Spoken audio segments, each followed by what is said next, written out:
Hi, hello everyone. I hope you all good. Today we are going to see just simple sketch in SolidWorks. This is our basic drawing. So this height was 30, length was totally 70. So we have split it in some dimensions. Let's start to draw that.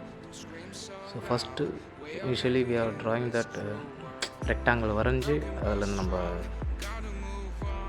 Trim பண்ணோம். இப்போது டைரெக்டாக line command வச்சு நம்ம இந்த whole image நம்ம draw பண்ணிவிட்டு தென் we are going to give an dimension. ஓகேங்களா? So அந்த ட்ராயிங்கை ஃபுல்லாக கம்ப்ளீட் பண்ணியாச்சு. பட் டைமென்ஷன் கொடுத்து லாக் பண்ணணும். ஸோ ஃபஸ்ட்டு என்ன பண்ணணும்னா ஃபஸ்ட் இந்த லைனை பாருங்கள், நான் இன்க்ளைண்டாக தான் வைக்கிறேன். பட் அதை கிளிக் பண்ணிவிட்டு அதுக்கு நம்ம வெர்டிக்கல்னு கொடுத்துட்டாலே அது அலைன்ட் ஆகிடும். சரிங்களா? நம்ம டைமென்ஷன் கொடுத்து லாக் பண்ணணும். அது இல்லாமல் இப்போ நம்ம ஏன்னா இந்த 2 லைனும் ஈக்குவல் டிஸ்டன்ஸாக இருக்குது, அதுக்காக தான் நம்ம இப்போ இந்த 3 லைனை கிளிக் பண்ணிவிட்டு நம்ம சிமெட்ரி கொடுத்தோம். தென் அந்த லைனை நம்ம எதுவும் டிஸ்டர்ப் பண்ணல. இப்போ பாருங்கள், இதுதான் நம்ம ட்ராயிங். ஸோ டைமென்ஷன் கொஞ்சம் நோட் பண்ணிங்க. ஸோ ஹைட் வாஸ் 30, இந்த ஹைட்டும் 30 தான். இது 10. சரிங்களா? இந்த டிஸ்டன்ஸ் here to here 15 சரிங்களா? ஸோ இந்த டிஸ்டன்ஸ் 20. ஓகேங்களா?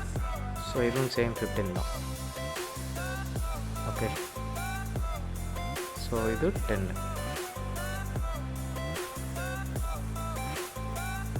ஓகேங்களா?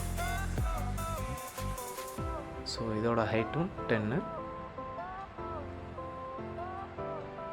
தென் இதோட ஹைட் வேண்டாம், நான் இங்கே கிளிக் பண்ணுறேன். ஏன்னா அங்கே ஒரு ரிலேஷன் இருக்குது, அது உங்களுக்கு காட்டணும். அதுக்காக தான். இதோட ஹைட்டும் 10 தான். சரிங்களா? I think almost drawing complete ஆகிடுச்சு. இதோட டிஸ்டன்ஸ் ஓகேங்களா? இந்த லைன் ப்ளஸ் இந்த லைன் கிளிக் பண்ணிவிட்டு ரெண்டுத்துக்கும் கொலினியர் கொடுக்கணும். சரிங்களா? கொலினியர் கொடுத்தா ரெண்டும் ஈக்குவல் ஹைட் ஆகிடும். அதுக்காக தான் நான் அதை டிஃபைன் பண்ணேன். இப்போ பாருங்கள் ஃபுல்லி டிஃபைன்ட் ஆகிடுச்சு. So I hope you all understand. Please subscribe my channel. Thanks for வாட்சிங்.